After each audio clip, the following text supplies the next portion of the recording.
പ്രിയപ്പെട്ട സുഹൃത്തുക്കളെ, നമ്മുടെ പാർട്ടിയിൽ വളരെ ശക്തമായ എന്ന് പറഞ്ഞാൽ വളർന്ന് വികസിച്ച ഒരു സാഹിത്യ ശാഖയാണ് ദിവ്യേന്ദ്ര.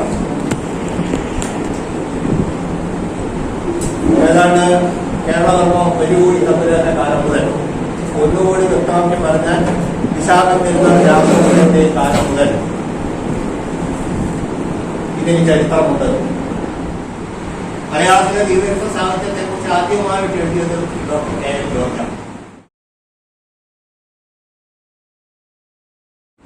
ഈ സമിതിയുടെ മേൽനോട്ടത്തിൽ പണമൊക്കെ ഉണ്ടായി വരുന്ന കാലത്ത് തീർച്ചയായിട്ടും നമുക്ക് അവാർഡുകൾ കൊടുക്കാൻ പറ്റും, നമുക്ക് വർക്ക്ഷോപ്പുകൾ സംഘടിപ്പിക്കാൻ പറ്റും, ചർച്ചാ യോഗങ്ങൾ സംഘടിപ്പിക്കാൻ പറ്റും. ദിവ്യേന്ദ്രം അല്പം പരിശ്രമം ഉത്സാഹം ഉണ്ടെങ്കിൽ നിങ്ങൾക്കൊക്കെ എഴുതി തുടങ്ങാം.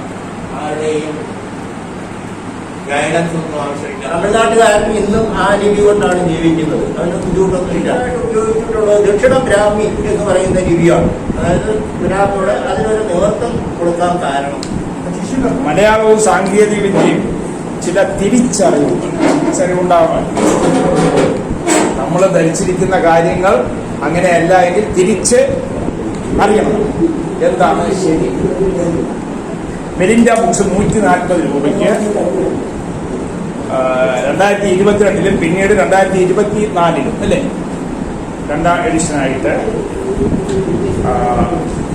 86 പേജുകളിലും 2 പേജ് അനുബന്ധമായിട്ട് 88 പേജ് കഴിഞ്ഞിട്ട് പിന്നെ ഉള്ള ഉത്തരവ് അല്ല അതെ അങ്ങനെ 90 പേജുകൾ സുസജ്ജമാക്കിയ ഒരു പുസ്തകം എന്ന നിലയിൽ ഡോക്ടർ സാം ഇബനേസർ സാറിന് ആദ്യമായി തന്നെ തുടക്കത്തിൽ തന്നെ അഭിനന്ദിക്കുക.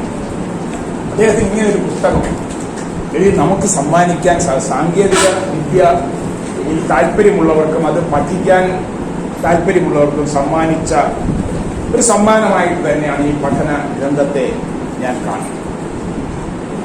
റിസർച്ച് ചെയ്യുന്നവർക്ക് പ്രാഥമികമായ കൈപ്പുസ്തകമായിട്ട് ഗവേഷണം ചെയ്യും. പഠിപ്പിക്കുവാൻ ഈ ഗ്രന്ഥം പുതിയ തലമുറയ്ക്ക് പ്രയോജനകരമായി നിൽക്കുന്നു എന്നുള്ളത് ഇത് വായിച്ചപ്പോൾ എനിക്ക് നന്നായി തന്നെ മനസ്സിലാക്കാൻ സാധിച്ചു. ഡോക്ടർ സാം ഇബനേസർ എനിക്ക് പ്രിയപ്പെട്ടവനാണ്. അതുകൊണ്ട് അദ്ദേഹത്തെ ഞാൻ പുകഴ്ത്തിയോ ഇകഴ്ത്തിയോ ഒന്നും പറയുന്നില്ല. ഇതിന്റെ രണ്ടിന്റെ ഇടയ്ക്ക് നിന്നുള്ള സത്യം പറയുന്നു. അദ്ദേഹം റഷ്യൻ ഭാഷയിലും മലയാള ഭാഷയിലും ഒരുമിച്ച് ചേർത്ത് ഗവേഷണം നടത്തി PhD നേടിയ ആളാണ്. റഷ്യൻ ഭാഷയെക്കുറിച്ച് അതിന്റെ ചരിത്രത്തെക്കുറിച്ച് മലയാളത്തിനെയും അതിന്റെ ചരിത്രത്തെക്കുറിച്ച് നന്നായി പഠിച്ച് എഴുതി പ്രബന്ധം എഴുതി ഗവേഷണം നേടി ഗവേഷണ പ്രബന്ധം എഴുതി PhD നേടിയ ഒരാളെന്ന നിലയിൽ കമ്പ്യൂട്ടർ ആപ്ലിക്കേഷനിൽ ബിരുദാനന്തര ബിരുദവും മാത്സിൽ 1ാം ക്ലാസ്സോടുകൂടി MSc ഒക്കെ പാസ്സായ ഒരാളെന്ന നിലയിൽ അദ്ദേഹത്തിന്റെ മേഖല വിപുലമാണ്. കണക്ക് കൂട്ടി തെറ്റാതെ ഓരോ കാര്യങ്ങളും അടുക്കും ചിട്ടയുമായി പറഞ്ഞു പോകുവാനുള്ള ആ ഒരു മാനസിക അവസ്ഥ ഈ എഴുത്തുകാരന് ഉണ്ടായിട്ടുണ്ട് എന്ന് ഈ പുസ്തകം വായിച്ചു കഴിയുമ്പോൾ നിങ്ങൾക്ക് എനിക്ക് മനസ്സിലാക്കും. ഇത് 5 അധ്യായങ്ങളായിട്ടാണ് ഈ പുസ്തകത്തെ നമ്മുടെ മുന്നിൽ അവതരിപ്പിക്കുന്നത്. 2ാം അധ്യായത്തിൽ മലയാളം ടൈപ്പിംഗ് അറിഞ്ഞതും അറിയേണ്ടതും എന്ന ശീർഷകത്തിൽ മലയാളം ടൈപ്പിംഗ് അറിഞ്ഞതും അറിയേണ്ടതും എന്ന ശീർഷകത്തിൽ ലിപി വിന്യാസത്തിലാണ് ഗ്രന്ഥകാരന്റെ അവഗാഹമായ അറിവും ശ്രദ്ധയും ചെലുത്തിയിട്ടുള്ളത് എന്നുള്ളത്. അത് വായിക്കുമ്പോൾ നമുക്ക് നന്നാവും. സഹായകങ്ങളുണ്ട്. ഇതുപോലത്തെ ഇതിലെല്ലാം ടിങ്കറി ആദ്യം ഒരു അവസരം കൊടുത്തു. അപ്പൊ അതാദ്യം അദ്ദേഹം അതെല്ലാം പഠിച്ച് അപ്പൊ അതിന്റെ ഒരു സെയിം വെച്ചാൽ ബോഡീസ് എ കണ്ണിങ് ഫെല്ലോ. നമ്മൾ നടന്നു പോകുന്ന വഴിയിൽ ഒരു കല്ലെടുത്ത് വയ്ക്കും.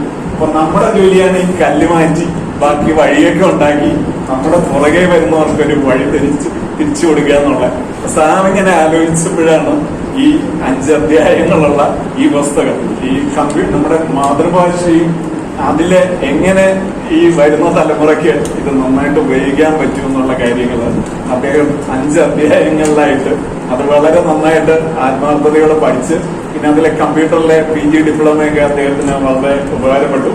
അപ്പൊ ഇതിലെ 1-ാം അധ്യായത്തിൽ മലയാളവും കമ്പ്യൂട്ടറും, അപ്പൊ അത് BSSCയിലെ കിഡ്സ് കമ്പ്യൂട്ടറൊക്കെ അദ്ദേഹം പറയുന്നുണ്ട്. ഞങ്ങളെയും സ്കൂളിൽ നിന്ന് അവിടെ കൊണ്ടുപോയി. അന്നൊരു കാട്ട പ്രദേശം പോലെയാണ് BSSCയുടെ ഏരിയയില്. ഭയങ്കര ചൂടും മണലും ഒക്കെയാണ്. കുറെ ബദാമരം മാത്രമേ ഉള്ളൂ. അപ്പൊ ഞങ്ങളെയും പല ബാച്ചുകളായിട്ട് ഇങ്ങനെ കയറ്റിയപ്പോ നമ്മുടെ പയ്യന്മാരൊക്കെ നാട്ടിൻപുറത്തുനിന്ന് വന്നുകൊണ്ട് എല്ലാവരും ബദാമിലൊക്കെ കയറി എല്ലാം കായൊക്കെ പറിച്ച് കല്ലൊക്കെ എടുത്ത് വെച്ച് എല്ലാം അകത്തേക്ക് കഴിച്ച് ഓരോ ബാച്ചായിട്ട് കയറി. അപ്പൊ ഇദ്ദേഹം പറഞ്ഞിട്ടുള്ള ഡോട്ട് മെട്രിക്സ് പ്രിന്ററിലെ സാധനം ഞങ്ങൾക്ക് കാണിച്ചുള്ള ഞങ്ങൾ പിടിച്ചു മേടിച്ച് ഓരോ കഷ്ണമായിട്ട് മുറിച്ച് ഞങ്ങളെ സ്കൂളിലൊക്കെ തിരിച്ചറിയുടെ ഈ ഒരു പരിപാടിയിൽ ആദ്യമായിട്ടാണ് വരുന്നത്. വളരെ സന്തോഷമുണ്ട് എന്നെ ഇതിൽ ഉൾപ്പെടുത്തിയതിൽ. പ്രത്യേകിച്ച് നടുവട്ട സാറിനെയൊക്കെ പോലെയുള്ള അധ്യക്ഷ സ്ഥാനത്ത് സാറൊക്കെ ഇരിക്കുന്നു. സാറിന്റെ ക്ലാസ്സിലൊക്കെ ഇരുന്ന് പഠിച്ചിട്ടുള്ള ഒരാളാണ്. എനിക്ക് തോന്നുന്നു ഞാൻ ഹയർ സെക്കൻഡറിയിലൊക്കെ വന്നത് തന്നെ സാറിന്റെ ആ ക്ലാസ്സിലിരുന്ന് ഈ കാര്യങ്ങളൊക്കെ ഭാഷയുടെ ഉത്ഭവമൊക്കെ സാറിങ്ങനെ പറയുന്ന സാറ് ക്ലൂ ചേർത്ത് പറയും. സത്യത്തിൽ അതൊക്കെയാണ് എനിക്ക് പിന്നീട് പ്രയോജനപ്പെട്ടത്. അപ്പോൾ എന്തായാലും അത്തരത്തിലുള്ള ആൾക്കാരൊക്കെ എങ്ങനെ നിറഞ്ഞ എല്ലാവരും ഓരോ തരത്തിൽ മഹത്വമുള്ള ആൾക്കാരാണ്. അവരോടൊപ്പം ഇരിക്കാൻ കഴിഞ്ഞതിനുള്ള സന്തോഷം അറിയിക്കുകയാണ്. പിന്നെ എനിക്ക് മെനിങ്ങാന്നാണ് ഈ പുസ്തകം കയ്യിൽ കിട്ടുന്നത്. കിട്ടിയപ്പോൾ ആദ്യം ഒന്ന് പേടിച്ചു. സാധാരണ നമ്മൾ കഥ, കവിത, ലേഖന, നോവലൊക്കെ അല്ലേ ഇങ്ങനെ ചർച്ചയ്ക്കൊക്കെ വന്നിട്ടുള്ളൂ. അപ്പോൾ നോക്കിയപ്പോൾ ഈ പുസ്തകം മലയാളവും സാങ്കേതിക വിദ്യയും ചില തിരിച്ചറിവുകൾ ഡോക്ടർ സ്വാമി വിനോദ് സാറ് തന്നെയാണ് നേരിട്ട് കൊണ്ടുവന്ന് വാല്യൂഷൻ എൻ്റെ ഇരുന്നപ്പോൾ കൊണ്ടുവന്ന് ഏൽപ്പിച്ചത്. അപ്പോൾ പിന്നീട് എനിക്ക് നോക്കിയപ്പോഴത്തേക്ക് എനിക്ക് തോന്നി ഇതേപ്പറ്റി കൂടുതൽ പറയാനോ അങ്ങനെയുള്ള അർഹതയൊക്കെ ഉണ്ടെന്നറിയില്ല. കാരണം ഇത് DTP ഒക്കെ അത്രയ്ക്ക് പഠിച്ചിട്ടുള്ള ആളുകൾ. പിന്നെ ഞാൻ നോക്കിയപ്പോൾ ഇതിനകത്തൊക്കെ ഞാനും പ്രവർത്തിക്കുന്ന ആള് തന്നെ. ഇതൊക്കെ അറിയില്ലെങ്കിലും ഇതൊക്കെ ചെയ്ത് പഠിച്ചേ പറ്റുള്ളൂ. നമ്മൾ ഓരോടത്തെത്തുമ്പോൾ റിസർച്ചിൻ്റെയൊക്കെ രംഗത്ത് എത്തുമ്പോഴത്തേക്ക് തീർച്ചയായിട്ടും എൻ്റെ ഗൈഡ് പറഞ്ഞു ഇത് സ്വന്തമായിട്ട് ഇതിനെ ചെയ്യണം എന്ന് പറയുമ്പോൾ നമ്മൾ ഏതെങ്കിലും വഴിയൊക്കെ പ്രയോജനപ്പെടുത്തി ഈ DTP ഒക്കെ പഠിച്ചെടുക്കാനും ഒക്കെ ഉള്ള ഒരു താല്പര്യം കാണിക്കും. അങ്ങനെയാണ് കുറേയൊക്കെ ഇത് പഠിച്ചത്. പിന്നെ അത് മാത്രമല്ല നമ്മുടെ സ്കൂളുകളിൽ ഹയർ സെക്കൻഡറിയിലാണ്. അപ്പോൾ സ്കൂളിൽ വന്നപ്പോഴത്തേക്ക് മിക്കവാറും ഇപ്പം എല്ലാം ഉബണ്ടു ആക്കി മാറ്റി. അപ്പം എല്ലാവർക്കും അതൊരിതാണ്. വിൻഡോസ് ഉബണ്ടു ഞാൻ രണ്ടും കൂടി ചേർത്ത് വെച്ചു. അപ്പം വിൻഡോസിൽ മൈക്രോസോഫ്റ്റ് വേർഡിലൊക്കെ എടുത്ത് ചെയ്ത ആൾക്കാരൊക്കെ പിന്നീട് ഉബണ്ടുവിലേക്ക് വരുമ്പോൾ വലിയ ബുദ്ധിമുട്ടായിരിക്കും. എന്തായാലും ഞങ്ങൾക്ക് 4 ദിവസമൊക്കെ വെച്ച് കോഴ്സൊക്കെ തന്നു, IT-യുടെ ട്രെയിനിങ് ഒക്കെ തന്നു. അപ്പോഴൊക്കെ ഞാൻ ആഗ്രഹിച്ചു ദൈവമേ ഇങ്ങനെ ഒരു നമുക്കെല്ലാം പ്രയോജനപ്രദമായ രീതിയിൽ ഒരു പുസ്തകം ഉണ്ടായിരുന്നെങ്കിൽ. സത്യത്തിൽ പുസ്തകം കിട്ടിയ വളരെ സന്തോഷം തോന്നി. നമ്മളെ പോലെയുള്ളവർ പുതുതായിട്ട് എന്തായാലും ഓഫീസിൽ ഇന്ന് ഈ യുഗത്തിലെ ഏറ്റവും വളരെ പ്രധാനപ്പെട്ട ഒരു കൃതിയാണിത്. ഞാൻ ഇത്തരത്തിലുള്ള കൃതികൾ ഉണ്ടാവണം. സാഹിത്യം എന്ന് പറയുന്നത് കുറച്ച് വഴികൾ സത്യം പറഞ്ഞാൽ അത് സ്വയം ചെയ്ത് പഠിച്ചാണ് മനസ്സിലാക്കിയത്. സത്യത്തിൽ സാറ് ഓരോന്നും നോക്കും എന്താണ് ആ അക്ഷരം. അപ്പൊ അത് എനിക്ക് തോന്നുന്നു 3-ാമത്തെ അധ്യായത്തിൽ ഞാൻ എല്ലാം കുറെ എഴുതി വെച്ചിട്ടുണ്ട്. പക്ഷെ അതൊക്കെ അരമണിക്കൂർ പോകും, അതുകൊണ്ട് കൂടുതൽ പോകുന്നില്ല. അപ്പോൾ ആദ്യത്തെ ഒരു കാര്യം നമുക്ക് ചരിത്രമാണ്, അതിന്റെ ആവിർഭാവത്തെ കുറിച്ച് പറയുന്നുണ്ട്. അപ്പൊ അതെല്ലാവരും പറഞ്ഞു. എനിക്ക് തോന്നുന്നു ഇത് തീർച്ചയായിട്ടും ഇതിനേക്കാൾ ഉപരി ഇത് പ്രാക്ടിക്കലായിട്ട് കൈകാര്യം ചെയ്യേണ്ട ഒരു കാര്യമാണ്. കമ്പ്യൂട്ടർ നമ്മൾ ചെയ്ത് പഠിക്കേണ്ട കാര്യത്തിനെ ഇവിടെ ചർച്ചയിൽ ഉൾപ്പെടുത്തിയിരിക്കുകയാണ്. അപ്പൊ അതിൻ്റെതായ ഒരു സാങ്കേതിക വിദ്യ എങ്ങനെയാണ് അത് പ്രയോജനപ്പെടുത്തുന്നത് എന്നുള്ളത് നമ്മൾ പറയുമ്പോൾ അത്രത്തോളം വരണമെന്നില്ല. അപ്പോൾ ഇതിനകത്ത് എനിക്ക് തോന്നുന്നു ആദ്യത്തെ അധ്യായത്തിൽ 5 അധ്യായങ്ങളുണ്ടെന്ന് പറഞ്ഞു. അതിൽ ആദ്യത്തെ മലയാളവും കമ്പ്യൂട്ടറും എന്നുള്ളതിൽ ഒരു ഒഴുക്കോട് ആ ഭാഷ എല്ലാവരും പറഞ്ഞതുപോലെ തന്നെ മനോഹരമായ ഒരു ഭാഷ. നമുക്കൊരു കാര്യം കൂടുതൽ വായിക്കാനായിട്ട് തോന്നുന്നത് അതിൻ്റെ എഴുത്ത് രീതിയാണ്. അപ്പൊ സാറ് തന്നെ ഇപ്പോൾ ഓരോ കമ്പ്യൂട്ടറും കടന്നു വരുന്നത് അതിൻ്റെ വരവ് ആവിർഭാവം എങ്ങനെയാണ് അത് കടന്നു വന്നത് എന്ന് അദ്ദേഹം വിവരിക്കുന്നുണ്ട്. ആദ്യമായിട്ട് കേരളത്തിലെത്തിയ 1-ാം തലമുറയിൽപ്പെട്ട മിൻസ്ക് കമ്പ്യൂട്ടറിന്റെ അതിലുള്ള സംവിധാനങ്ങൾ, ഇൻപുട്ട്, ഔട്ട്പുട്ട്, പിന്നെ പ്ലോട്ടർ ഉപകരണം, എന്താണ് പ്ലോട്ടർ, പിന്നെ അതിന്റെ സവിശേഷതകളൊക്കെ വെറുതെ പറയുകയല്ല, അതിന്റെ ചിത്രവും കൂടി ഉൾപ്പെടുത്തിയിട്ടുണ്ട്. അപ്പൊ അത് കഴിഞ്ഞിട്ട് പട്ടികപ്പെടുത്തി എടുത്തു കാണിക്കുന്നുണ്ട്. യൂണിക്കോഡ് ഫോണ്ടുകളുടെ ആവിർഭാവം, മുദ്രണ രീതിയിലെ അവ്യവസ്ഥതകൾ, കൂട്ടക്ഷരങ്ങളിലെ അവ്യവസ്ഥ. പലപ്പോഴും നമ്മൾ ടൈപ്പ് ചെയ്യുമ്പോൾ കൂട്ടക്ഷരങ്ങൾ എങ്ങനെയാണ് കിട്ടുന്നത്? ഉബണ്ടുവിലൊക്കെ ഞാൻ ചെയ്യുമ്പം തീർച്ചയായിട്ടും നോക്കും അടുത്ത ഏത് അക്ഷരമാണ് അടുത്തത് വരേണ്ടത് എന്നുള്ളത്. കൂട്ടക്ഷരം വരുമ്പോൾ നമുക്ക് കുറച്ച് ബുദ്ധിമുട്ടായിട്ട് വരും. അപ്പൊ അങ്ങനെ പിന്നെ ഇവിടെ ഉദാഹരണ സഹിതം കഥാപുരുഷൻ ആദ്യമായിട്ട് അടിച്ചു വന്നപ്പോൾ പഴയ ലിപിയിൽ എങ്ങനെ വന്നു, അത് ചിത്രം ഉൾപ്പെടെ അതിൽ വളരെ രസകരമാണ്. അത് ചിത്രം ഉൾപ്പെടെ അതിനകത്ത് കാണിച്ചിട്ടുണ്ട്.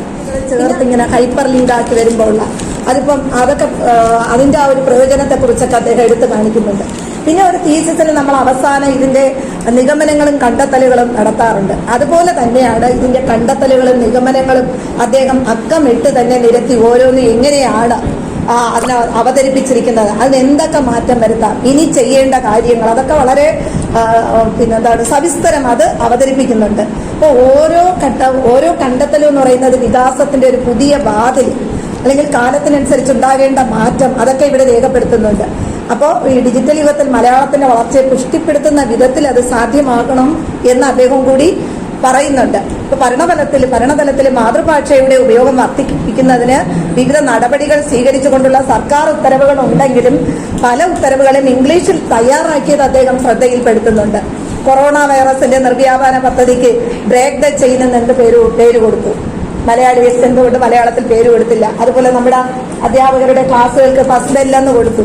പിന്നെ റീബിൽഡ് കേരള. പക്ഷേ ചില കാര്യങ്ങൾ സർക്കാരിന്റെ ചില പദ്ധതികൾ, ഒരു മുറം പച്ചക്കറി എന്ന് പറഞ്ഞുള്ളത്, ആർദ്രം, പുനർവേഗം തുടങ്ങിയ കാര്യങ്ങൾ അദ്ദേഹം എടുത്തു കാണിക്കുന്നുണ്ട്. അപ്പൊ എന്തുകൊണ്ട് പരമാവധി ഇത് മലയാള ഭാഷയിലേക്ക് തന്നെ ആക്കിക്കൂടാ? ആംഗലേയത്തിന് കൂടുതൽ പ്രാധാന്യം കൊടുക്കും തോറും പിന്നെ നമ്മുടെ ഭാഷയ്ക്കുള്ള പ്രാധാന്യം കുറഞ്ഞു വരികയില്ലേ എന്നൊക്കെ ഉള്ള ഒരു സന്ദേഹവും കൂടെ പങ്കുവയ്ക്കുകയാണ്. അപ്പോ നമ്മുടെ മാതൃഭാഷ സാങ്കേതിക വിദ്യയ്ക്ക് പര്യാപ്തമാകുന്നതിന് അനുബന്ധമായിട്ടുള്ള സന്ദേഹങ്ങളും സഹായങ്ങളും അഭ്യവസ്ഥകളും പരാമർശിച്ചുകൊണ്ട് ഭാഷാശാസ്ത്രവും അതുപോലെ ഡിജിറ്റൽ സാങ്കേതിക വിദ്യയും സന്നിവേശിപ്പിച്ച് ഈ ലക്ഷ്യം സാക്ഷാത്കരിക്കാനാകും എന്ന് അദ്ദേഹം പറയുന്നുണ്ട്. പ്രകാരം മാതൃഭാഷയ്ക്ക് പ്രാധാന്യം കൊടുത്തുകൊണ്ട് ഡിജിറ്റൽ ലോകം പരിപോഷപ്പെടുത്തുവാനുള്ള പരിഹാര മാർഗങ്ങൾ കൂടി നിർദ്ദേശിക്കുന്ന ഈ കൃതി പുതുകാലത്തിന് മുതൽക്കൂട്ടായി മാറുന്നു എന്ന് തന്നെ കരുതുന്നു. വ്യത്യസ്തമായി പഠനകൃതി ഭാഷയ്ക്ക് സമ്മാനിച്ച ലേഖകന് ആശംസകൾ അറിയിക്കുന്നു. ഇതിന് നല്ല പഠനങ്ങൾ ഉണ്ടാകേണ്ടതുണ്ട്. ഒപ്പം ഇതിന്റെ അടുത്ത ഭാഗങ്ങൾക്ക് കാത്തിരിക്കുന്നു. അടുത്ത ഭാഗങ്ങൾ കൂടി ഇനി വരുന്ന മാറ്റങ്ങൾക്കനുസരിച്ച് രൂപപ്പെടുത്താനും സാധിക്കട്ടെ എന്ന പ്രാർത്ഥനയോടെ വിജയാശംസകൾ നേരുന്നു. എല്ലാവരെയും സ്വാഗതം ചെയ്യും. അതാണ് മലയാളത്തിന്റെ ഗതിയെ. ഇവിടെ സാങ്കേതിക വിദ്യ എല്ലാവർക്കും ആവശ്യമാണ്. നവമാധ്യമത്തിന്റെ കാലഘട്ടത്തിലാണ് നമ്മൾ ജീവിക്കുന്നത്. അക്ഷരം പഠിക്കാത്തവർ പോലും വളരെ മാർക്കറ്റിൽ ഇരുന്നുകൊണ്ട് മൊബൈൽ ഫോണിലൂടെ സമ്മർദ്ദം കൊണ്ടുള്ള കടലിൽ പോകുന്ന സംസാരിക്കുന്ന ഈ കാലഘട്ടത്തിൽ അക്കാഡമിഷ്യന്മാർ ഒന്ന് മനസ്സിലാക്കണം. കാരണം ഇങ്ങനെ ഒരു കൃതിക്ക് ഡോക്ടർ സാം ലിബിലിസം മുൻകൈയെടുത്തതിന് അങ്ങനെ ഞാൻ ആർത്ഥമായി അംഗീകരിക്കുന്നു. കാരണം അദ്ദേഹം ഈ പ്രവൃത്തി ചെയ്യുന്ന ആളായതുകൊണ്ട് അദ്ദേഹം അനുഭവിച്ച കഷ്ടപ്പാടുകൾ എനിക്ക് ബോധ്യമുണ്ട്. കാരണം ഇത് പുസ്തക രൂപത്തിലാക്കുന്നതിന് വേണ്ടിയുള്ള മാനസികമായ കഴിവുകൾ ടൈപ്പ് ചെയ്താണ്. ഞാനും അതുപോലെ തന്നെ നമ്മുടെ നിലയിൽ നെടുകോളും ആണ് ഇതിന്റെ മുന്നിലുണ്ടായിരുന്നത്. അതിന്റെ ഇതിനകത്ത് ചിഹ്നങ്ങൾ പ്രയോഗിക്കുന്ന ഒരു കമ്പ്യൂട്ടറിലും ചിഹ്നങ്ങൾ ടൈപ്പ് ചെയ്താൽ കിട്ടാത്ത വിധത്തിൽ ഉള്ള ചിഹ്നങ്ങൾ ഇദ്ദേഹം ഈ പുസ്തകത്തിൽ അതിനൊന്നും പറയുന്നില്ല. വളരെ പറയാത്ത കാര്യങ്ങൾ മാത്രമാണ്. അങ്ങനെ ചിഹ്നങ്ങളുടെ അതിന്റെ പല പ്രാവശ്യം പല ഫോണുകളിലുള്ള കമ്പ്യൂട്ടറിനെ ഉപയോഗിച്ച് നോക്കിയിട്ടും ആ ചിഹ്നങ്ങൾ ചിത്രീകരിക്കാൻ കഴിഞ്ഞിരുന്നില്ല എന്നുള്ള പ്രയാസം അദ്ദേഹം നേരിടുന്നു. അപ്പൊ മലയാളം ഭാഷ മാത്രം പഠിച്ചതുകൊണ്ടായില്ല, അക്ഷരം പഠിച്ചതുകൊണ്ടുമായില്ല. ഈ അക്ഷരങ്ങളിൽ വിന്യസിക്കാൻ പഠിക്കുന്ന ആളുകൾ, ടീച്ചിങ് ചെയ്യുന്ന ആളുകൾക്ക് ഇത് എങ്ങനെയാണ് വിന്യസിച്ച് കടലാസാക്കേണ്ടത് എന്ന് പറഞ്ഞു കൊടുക്കുന്നതിന് വേണ്ടി ഈ ഇദ്ദേഹം ചെയ്ത സേവനങ്ങൾ നമ്മൾ അംഗീകരിച്ചിട്ടുണ്ട്. നിങ്ങൾ മാറ്റങ്ങളൊന്നും കമ്പ്യൂട്ടർ യുഗത്തിൽ. അതുകൊണ്ട് ഈ മാറ്റങ്ങൾ ചിലപ്പോൾ അതനുസരിച്ച് ഇനിയും മാറ്റം ചെയ്യും. അധികം പറയുന്നില്ല, എനിക്ക് രേഖാസ്വസ്ഥമുള്ള ഒരവസ്ഥയിലാണ്. അതുകൊണ്ട് കുറച്ച് കാര്യങ്ങൾ മാത്രം. ഒരു യൂണിവേഴ്സിറ്റി കാണുന്നു, പ്രത്യേകിച്ച് അതിലേക്ക് അദ്ദേഹത്തിന് നമ്മൾ കഴിഞ്ഞാണ്. ഇനി ഇതിൽ ഏറ്റവും സന്തോഷകരമായ കാര്യം ഈ പുസ്തകം പ്രസിദ്ധീകരിക്കുക എൻ്റെ ആത്മസുഹൃത്തായ ശ്രീ ഷാനവാസ് കോമനാണ്. അദ്ദേഹം ഞാൻ ഒരുമിച്ചാണ് മലയാള ന്യൂസ് ദിനപത്രത്തിൻ്റെ ആൾക്കാരെ കൂടെ ഞാൻ അതിൻ്റെ പൊളിറ്റിക്കൽ കാർട്ടൂണിസ്റ്റായിട്ട് കഴിഞ്ഞ 25 കൊല്ലം വർക്ക് ചെയ്തു. അദ്ദേഹം 25 കൊല്ലമായിട്ട് അതിൻ്റെ ഗ്രൂപ്പിൽ ലേഖനമാണ്. അപ്പോൾ അതിൻ്റെ കാര്യത്തിലേക്ക് കിടക്കാം. പിന്നെ ഇതിൻ്റെ ഈ പുസ്തകത്തിൻ്റെ ഉള്ളിലേക്ക് കിടക്കുകയാണെങ്കിൽ 4-ാമത്തെയും 5-ാമത്തെയും അധ്യായങ്ങളാണ് നമുക്ക് യഥാർത്ഥത്തിൽ ചർച്ച ചെയ്യാൻ കഴിയുന്നത്. ഉദ്ഘാടനത്തിലെ അവ്യവസ്ഥകൾ 3-ാമത്തെ ചാപ്റ്ററിലാണ്. സഹായങ്ങൾ എന്ന് പറഞ്ഞ് കീബോർഡുമായിട്ട് ബന്ധപ്പെട്ട കാര്യങ്ങൾ ഡോക്യുമെന്റ്സ് എവിടെയാണെന്ന് പറഞ്ഞാൽ 4-ാമത്തേൽ വരുന്നു.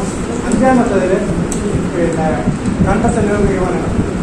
ഇതിൽ നമുക്കുള്ള ഒരു കാര്യം വെച്ചാൽ ഒരു ഒരുപാട് നമ്മൾ കമ്പ്യൂട്ടർ സാക്ഷരതയുടെ കാര്യത്തിൽ വളരെ പിന്നിലാണ് എന്നാണ്. അത് കഴിഞ്ഞ് രണ്ടാമത് വായന കൂട്ടായ്മയിൽ ഇത് ചർച്ചയ്ക്കെടുത്തു, അതിലും കണ്ടു. ഇതിപ്പോ മൂന്നാമത്തെ.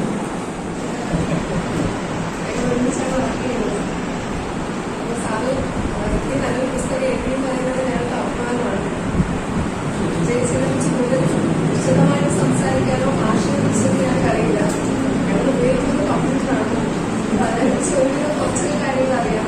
കൂടുതൽ ഞങ്ങൾക്ക് സാധാരണ പുസ്തകങ്ങൾ ഒരുപാട് ആ സമയത്ത് സാധാരണഗതിയിൽ എൻ്റെ സുഹൃത്താണ് നൈറ്റ് ഡ്യൂട്ടി. സ്പെല്ലിങ് നമുക്ക് ആവശ്യം. ഞാൻ ഔദ്യോഗിക ജീവിതത്തിൽ കടന്നതിന് ശേഷമാണ് എഴുതുക എന്നുള്ളത്. അതിനൊക്കെ ഡോക്ടറേറ്റിന്റെ ഭാഗമായിട്ട് തീസിസ് തയ്യാറാക്കി എന്ന് മാത്രം. അത് കഴിഞ്ഞ് ടൈപ്പിസ്റ്റായിട്ട് കൃഷി വകുപ്പിൽ വന്നപ്പോഴാണ്